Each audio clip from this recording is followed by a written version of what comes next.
Bom dia a todos, que a paz do nosso Senhor e Salvador Jesus Cristo esteja contigo, meu irmão e minha irmã. Hoje, Dia das Mães. Eu quero falar com você que ainda não é mãe, mas tem o desejo de se tornar mãe. E você que já é mãe e precisa entender a importância de orar pelos seus filhos. Inicialmente, nós vamos nos basear na palavra de Deus que se refere a Ana e que se encontra no livro de 1 Samuel, capítulo 1, do versículo 1 ao 20. A persistência dessa mulher em ver o seu sonho de se tornar mãe uma realidade. Em meio ao materialismo, à desumanidade de Israel no período de Juízes, Ana despontou como uma mulher de fé. De sua casa, nas colinas ao norte de Jerusalém, Ana tinha ido até Siló, o lugar nacional de adoração. A tristeza do seu coração e a persistência contrastavam profundamente com a corrupção que prevalecia no meio religioso sob a liderança dos filhos de Eli. A vida de Ana era marcada pelo desespero de não ter filhos, enquanto se desviava das provocações irritantes de Penina, que era outra esposa de Eucana, seu marido. Mas a sua oração demonstrou abdicação ao pedir um filho que ela apresentaria a Deus para o seu serviço. Ficou evidente que Ana era amada e valorizada por Eucana, simplesmente por ela ser ela mesma. Porém, a intensidade do amor de um marido dedicado não podia acabar com a sua inquietação interior e nem compensar o seu anseio de ter um filho. O pulsar das emoções em seu desespero era tão evidente nas orações de Ana, a ponto do idoso Eli acusá-la de embriaguez. Mas além de orações e lágrimas, Ana apresenta um voto. De fato, faz uma aliança com Deus. Ela prometeu devolver-lhe a vida preciosa que ele talvez lhe concedesse. Deus honrou o ato ousado e decidido de Ana. E a sua fé foi recompensada e o seu filho foi chamado de Samuel, em hebraico, ouvida por Deus, pois o Senhor o pediu. Como era costumeiro, ela provavelmente amamentasse a criança por alguns anos, tendo tempo de transmitir a Samuel o seu próprio espírito de profunda reverência e devoção, e também de unir amorosamente seu coração ao do filho pelos laços maternos. Mesmo assim, ela cumpriu a sua promessa ao Senhor. Mandou seu filho, ainda muito jovem e impressionável, para o meio do corrompido centro de adoração. Mesmo que do ponto de vista humano isso parecesse beirar a insensatez, este foi um ato de santo sacrifício. O compromisso de Ana era com Deus. Ela havia dito a Deus que essa seria a sua dádiva. Com visão profética, semeou para a formação da geração seguinte, conforme a promessa. Samuel cresceu e tornou-se o último juiz, um excelente e talentoso profeta, e aquele que ungiu os 2 primeiros reis de Israel. Samuel foi um líder espiritual de grande importância, que levou a nação a se voltar a Deus. Sua mãe Ana teve o seu papel nesse despertar espiritual, quando confiou em Deus, deixando para toda a posteridade um exemplo de devoção determinada em sua maternidade. Muitos casais desejam ter filhos no casamento. Aliás, os filhos são parte do plano de Deus para homem e mulher unidos no casamento, desde que Deus instruiu Adão e Eva a serem fecundos e a se multiplicarem. As Escrituras ensinam que os filhos são herança do Senhor, uma recompensa de Deus. Portanto, torna-se confuso e desconcertante para um casal quando os filhos não são concebidos como planejado ou o desejado.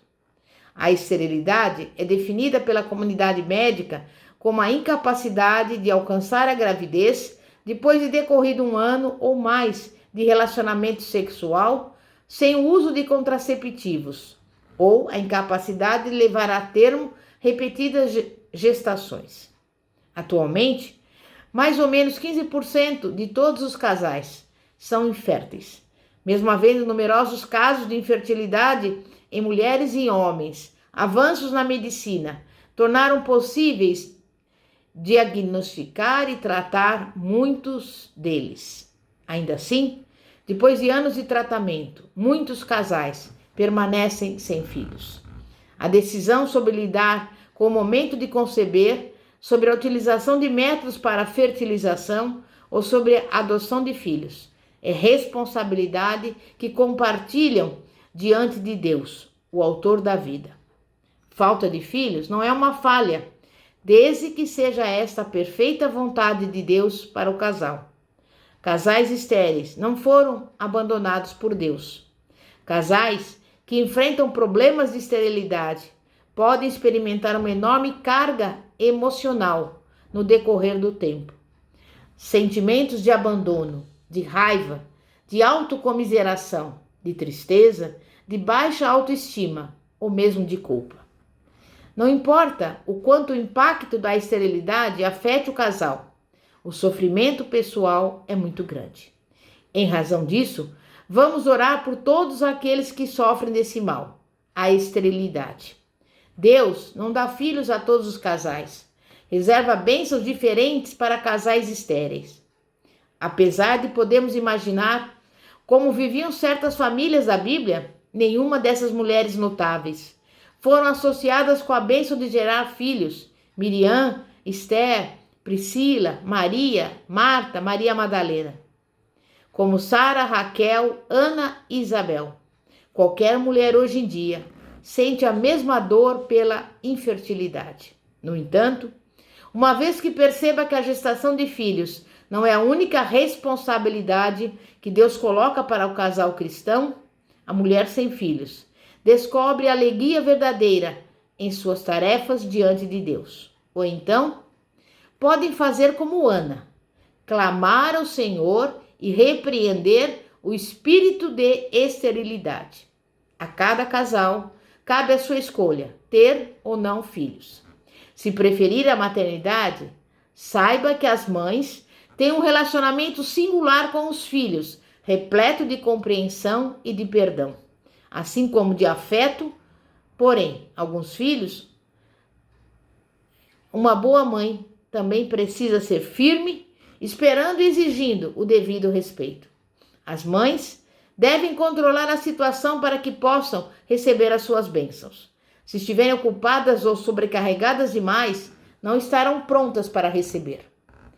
Nunca é cedo e nem tarde demais para começar a ministrar os filhos.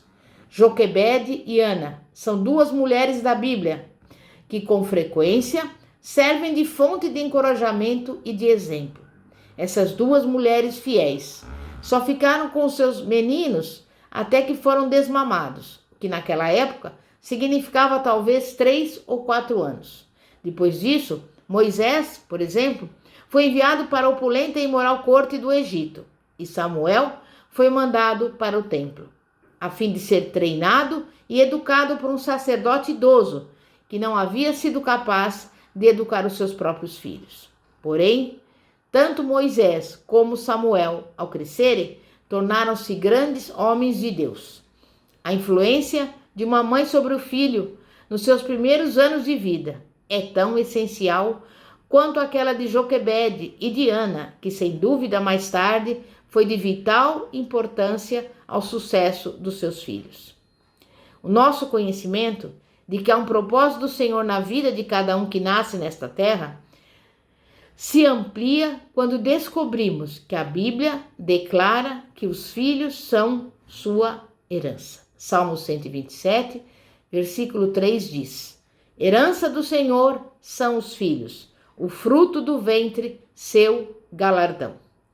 Ao sermos informados pela palavra de Deus de que os filhos são a herança do Senhor, vemos a responsabilidade que temos na criação deles, pois estamos criando não somente os nossos filhos, com os quais podemos fazer o que quisermos, mas sim a herança do Senhor.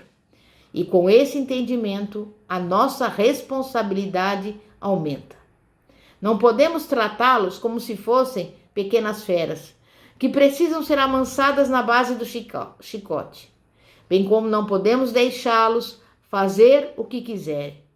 Há uma regra na palavra sobre o modo certo de criar os filhos. Provérbios 29, versículo 15. A vara e a repreensão dão sabedoria, mas o rapaz entrega a si mesmo, envergonha a sua mãe. Provérbios 22, 15 diz: a estultícia está ligada ao coração da criança, isto é, a rebeldia, a tolice, mas a vara da disciplina a afastará dela. Provérbios 22, 6. Instrui o menino no caminho que deve andar, e até quando envelhecer, não se desviará dele. Precisamos observar que a vara da correção mencionada é a palavra do Senhor. Se bem que às vezes torna-se necessária uma pequena dose de disciplina física, que não fará mal algum. Sobre a disciplina, alguns vão de um extremo a outro. Há quem só vive espancando os filhos, e quanto mais espancados, piores ficam. Pois o que a tal disciplina produz neles é rancor, ódio e outros traumas. Por outro lado, existem pais que deixam os filhos fazerem o que quiserem. Eles seguem a orientação de alguns doutores, que ensinam que o melhor caminho para a educação dos filhos é a liberdade total e completa. E esses, ao chegar à vida adulta, além de já terem dado aos pais toda espécie de aborrecimentos, amargarão dias difíceis, pois que não foram preparados para a vida. Mas seguir o método de Deus para a criação dos filhos é usar o melhor meio que produzirá grandes resultados. Trocar a sabedoria do Senhor pelos conceitos dos homens é enveredar por um caminho de sofrimentos. Cada criança é um indivíduo com características próprias e somente a palavra do Senhor possui condições de suprir todas as suas necessidades, bem como ela tem habilidade e a capacidade para admoestar, convencer e edificar uma vida em plena potencialidade. E eu quero chamar a sua atenção para o texto de Deuteronômio 6, do versículo 1 ao 9 e o 12, que é um texto significativo sobre admoestação. O contexto que temos diante de nós é do povo de Israel, às margens do rio Jordão, pronto para entrar na terra, a terra que Deus lhes havia dado como promessa. Moisés está dando instruções aos pais de Israel. No versículo 1, lemos: esses, pois, são os mandamentos, os estatutos e os juízos que mandou o Senhor teu Deus se te ensinassem, para que os cumprisse na terra a que passas para a possuir, a terra prometida. No versículo 2, para que temas ao Senhor teu Deus. O primeiro aspecto destacado aqui é ensinar ao filho o temor do Senhor. O que quer dizer isto? Isto significa reverenciar a Deus, é levar a palavra de Deus a sério na vida. Pais, isto deve ser uma realidade na vida de cada um, para que se torne realidade na vida dos seus filhos. Continuando, para que temas ao Senhor, teu Deus, e guardes todos os seus estatutos e mandamentos. O segundo aspecto é da obediência aos princípios, conceitos, estatutos e mandamentos de Deus, que eu te ordeno. Moisés está falando aos pais em Israel, que eu te ordeno, tu e teu filho e o filho de teu filho. Aqui são mencionadas 4 gerações. A exigência é que a obediência à palavra do Senhor seja por todos os dias da tua vida, e a promessa é que teus dias sejam prolongados. Versículo 3: ouve, pois, ó Israel, e atenta em os cumprires, para que bem te suceda e muito te multipliques na terra que mana leite e mel, como te disse o Senhor, Deus de teus pais. Versículos 4 e 5. Ouve, Israel, o Senhor nosso Deus é o único Senhor. Amarás, pois, o Senhor teu Deus de todo o teu coração, de toda a tua alma e de toda a tua força. Pais, vocês precisam amar o Senhor, o Deus de vocês, de todo o coração, de toda a alma e de toda a força. E isto vai ser um padrão, um modelo para os seus filhos. Se o pai não ama o Senhor de todo o seu coração, o seu filho também não vai amar o Senhor de todo o seu coração. Versículo 6. Estas palavras que hoje te ordeno estarão no teu coração, no coração do pai em primeiro lugar, para que depois o possa transmitir aos filhos. Versículo 7. Tu as inculcarás a teus filhos, e delas falarás assentado em tua casa e andando no caminho, e ao deitar-se e ao levantar-te. Aqui, há referência a 4 posturas diferentes. Sentado em sua casa, quem sabe, ao redor da mesa, na sala, andando pelo caminho, quem sabe, fazendo um passeio com o filho, no momento de se deitar e de se levantar. Em todos estes momentos, devemos estar inculcando no coração dos nossos filhos o temor do Senhor, a obediência à palavra de Deus, o amor que devemos a Ele. Versículos 8 e 9. Também as atarás como sinal na tua mão, e te serão por frontal entre os olhos, e as escreverás nos umbrais da tua casa e nas tuas portas. Até nas paredes das casas deve haver cartazes, placas ou pinturas, para que diariamente os pais e filhos sejam confrontados com a palavra de Deus. E finalmente, no versículo 12, guarda-te para que não esqueças o Senhor. Há sempre uma tendência de esquecermos o Senhor quando entramos na terra. Quando as coisas melhoram em nossa vida, temos a tendência de esquecer a bondade, a misericórdia, o poder de Deus e as bênçãos que Ele tem derramado sobre nós. Esses ensinamentos Moisés transmitiu aos pais de Israel, antecedendo a sua entrada na terra prometida. E no versículo 20 ele dá uma palavra final aos pais. Quando teu filho no futuro te perguntar dizendo: que significam os testemunhos e estatutos, os juízos que o Senhor nosso Deus vos ordenou? Portanto, pai e mãe, quando teu filho lhe perguntar: explique para mim esses conceitos e preceitos e testemunhos e juízos que o Senhor nosso Deus nos deu, você terá que responder, contando alguma história acerca da bênção de Deus na sua própria vida. Será que você tem alguma história para contar ao seu filho? Não se esqueça de que ele precisa de você. Ele precisa ouvir da sua boca como Deus tem sido bom e abençoado a sua vida e a vida da sua família. Mas não negligencie as suas responsabilidades. Ensine o seu filho a ter o temor do Senhor, a obedecer a sua palavra, a amá-lo de todo o seu coração, de toda a sua alma e de toda a sua força. E não se esqueça de renovar constantemente na mente dele os princípios de Deus. Lembre-se, pais e mães, vocês não estão no palco da vida, vocês estão no palco da vida e os seus filhos na plateia. Diante deles, vocês estão diariamente fazendo um show. E esse show é a maneira como vocês se relacionam um com o outro e a maneira como vocês se relacionam com Deus. Então, por que precisamos orar pelos nossos filhos? É uma questão que explode em nosso coração, principalmente nos momentos de grandes lutas, preocupações, urgências, fraquezas ou desânimo, quando estamos na espera do Senhor. O desafio em períodos assim é confiar no Senhor e continuar acreditando que a resposta de Deus virá, mesmo quando todas as circunstâncias ao nosso redor disserem o contrário.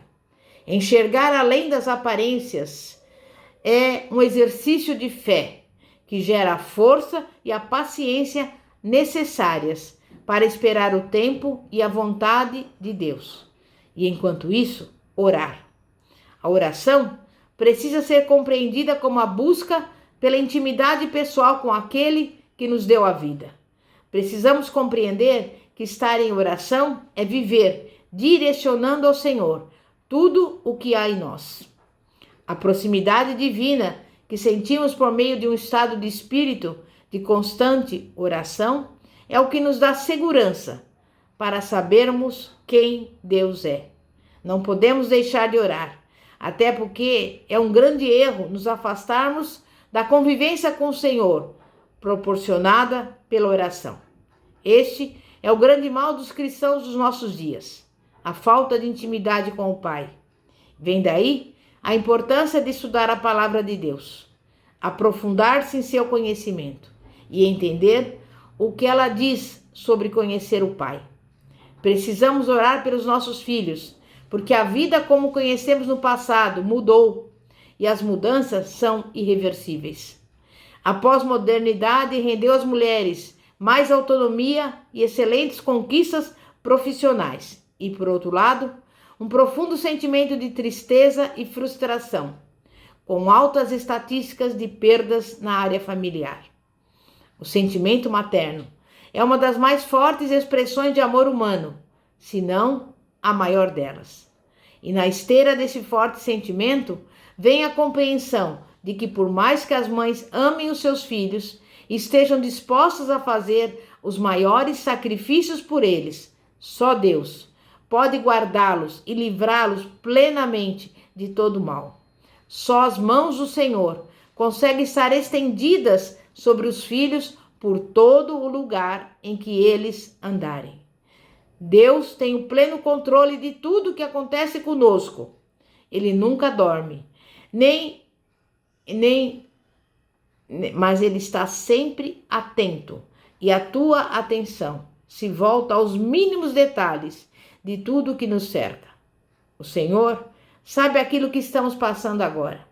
Confiamos em Deus, porque Ele é o protetor, como afirma o salmista. O Senhor é o seu protetor, como sombra que o protege. Ele está à sua direita. De dia o sol não o ferirá, nem a lua de noite. O Senhor o protegerá de todo o mal, protegerá a sua vida. O Senhor protegerá a sua saída e a sua chegada, desde agora e para sempre. Salmo 121, versículos 5 a 8. Não podemos, como mães, deixar de ensinar aos nossos filhos quem é o Senhor, o que Ele tem feito e todas as suas maravilhas. Nossos filhos ouvirão e verão o que Deus tem realizado em nós e por nós. O salmista Asaf escreveu que deveríamos ensinar o nosso conhecimento de Deus às próximas gerações. Salmo 78, versículos 3 e 4.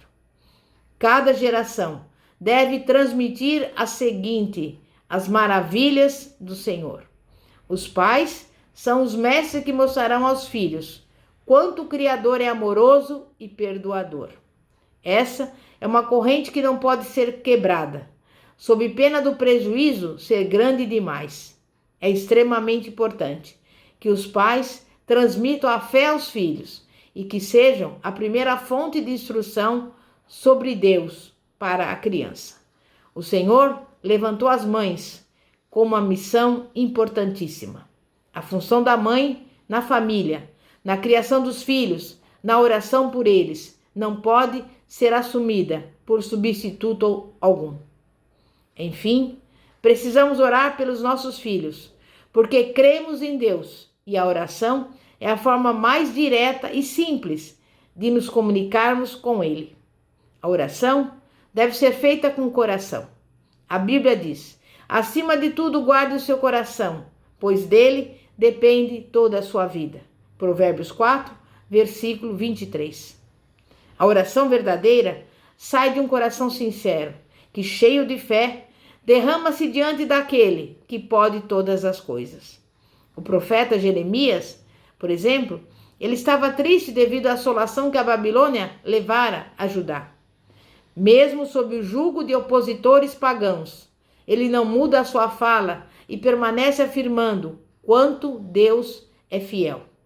Diante do convite do Senhor para invocá-lo em Jeremias 33:3, que diz: clama a mim e responder-te-ei, e anunciar-te-ei coisas grandes e firmes que não conheces. O profeta recebe promessas de esperança e de intimidade. Esse é o padrão de intimidade que Deus estabelece para o homem mediante a oração. Deus quer fazer parte da nossa vida. Ele nos ama tanto que decidiu enviar o seu único filho para que todos que nele viessem a crer não perecessem, mas tivessem a vida eterna. Isso é amor incondicional. Além disso, a nossa oração precisa ter ousadia e coragem. Muitas vezes, ficamos paralisados por problemas e preocupações. Somos afrontados pelo inimigo e nos esquecemos de quem está em nós, quem peleja por nós e a quem estamos orando. Precisamos nos fortalecer no Senhor e pedir-lhe que aumente a nossa fé, para que oremos corajosamente, com intrepidez, a fim de defender as nossas causas, expor os nossos motivos e deixar que todos saibam que, assim como Pedro e João, também andamos com Jesus. Toda a nossa vida tem de ser um cântico de adoração ao Senhor. Quando abrimos os nossos lábios e adoramos ao Altíssimo com palavras que saem do profundo do nosso coração, que experimentamos uma indescritível sensação de leveza, graça e alegria.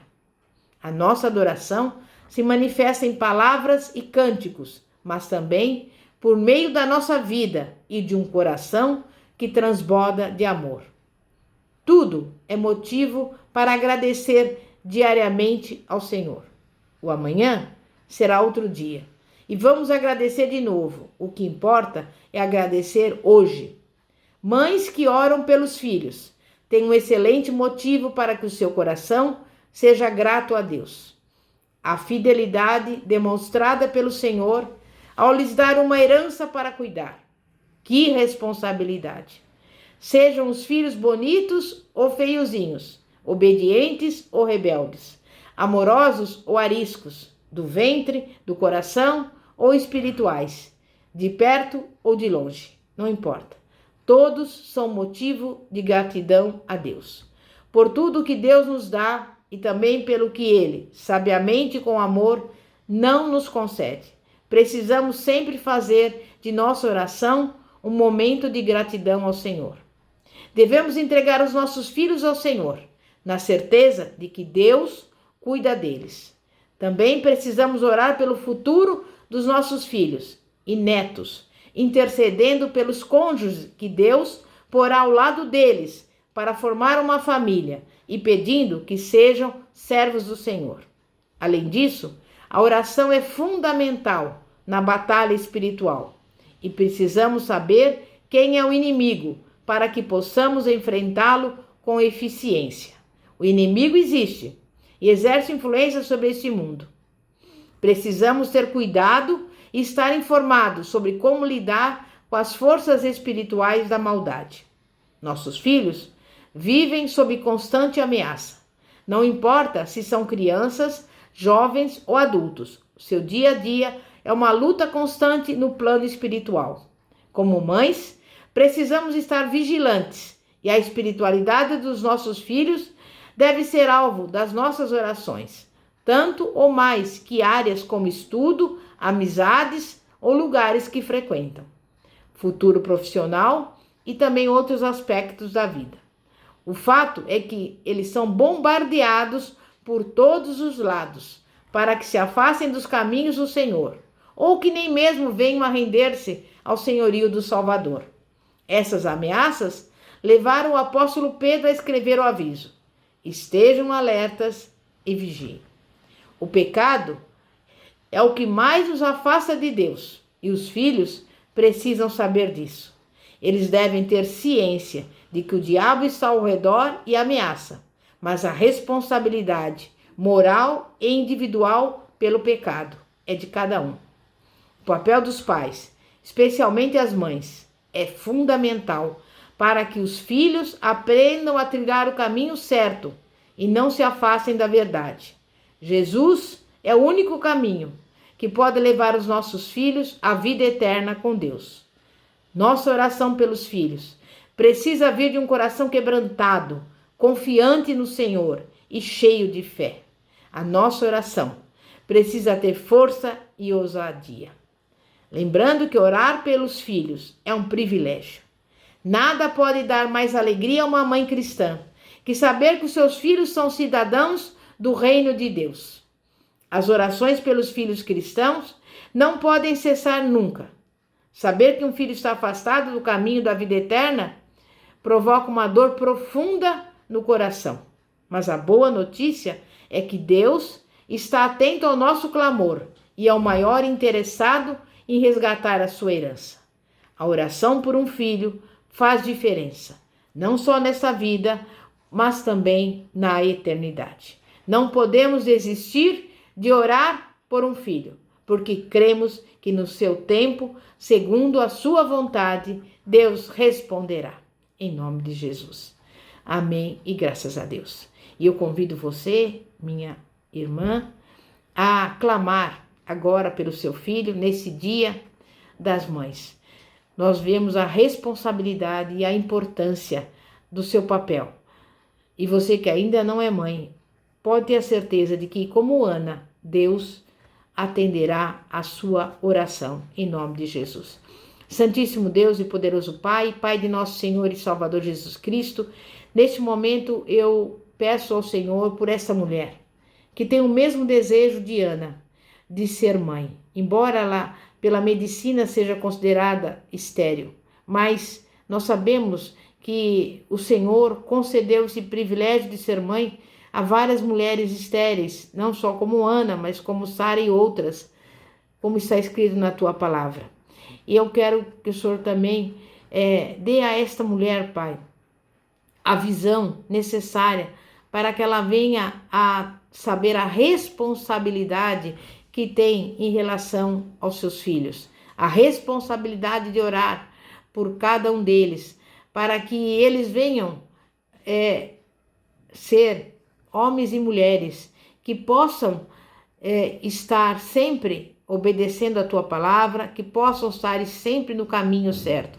E se algum dia eles se desviarem, que cada mãe possa também ter a responsabilidade de clamar ao Senhor pela sua herança, pelo seu filho, porque eu tenho a certeza e a convicção de que Deus tem o maior interesse em resgatar cada um que se desvia do caminho. E por isso, nesse dia de hoje, nesse Dia das Mães, eu peço que você continue exercendo o seu papel, o papel que é de vital importância, que mesmo muitas mulheres não se lembram daquilo que precisam realizar e realizar segundo a palavra de Deus. Eu peço a você, mãe, que está aí chorando, desanimada, que você levante a sua cabeça e comece agora, neste momento, a clamar, ou pelo seu filho que você ainda não tem, ou para o seu filho que você já tem.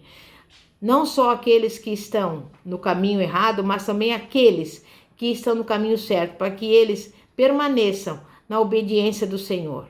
E desde já eu agradeço ao Senhor por cada mãe que agora está nos acompanhando. E agradeço pelos filhos de cada uma delas e pela minha filha também e pela minha netinha, em nome de Jesus. Amém e graças a Deus. Glória a Deus. Que a paz de nosso Senhor e Salvador Jesus Cristo esteja contigo. Bispa Fátima, da Igreja Evangélica Apostólica Poder de Cristo, situada na Avenida Ouro Fino, 2212, Bosque dos Eucaliptos, São José dos Campos.